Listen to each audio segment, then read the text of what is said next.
Konflik keluarga Dodi Sudrajat dengan Haji Faisal masih berlangsung hingga saat ini.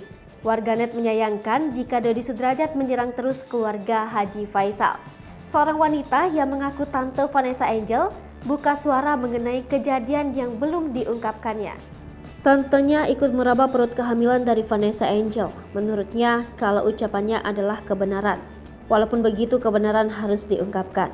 Keluarga besar keberatan jika Gala diasuh oleh Haji Faisal. Disindirkan juga donasi untuk Gala. Komentar beragam pun menghampiri Instagram madamgossip.official.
Hai pemirsa Sri Popo TV, jangan lupa komen, like, dan subscribe, serta tonton terus berita-berita terupdate lainnya ya.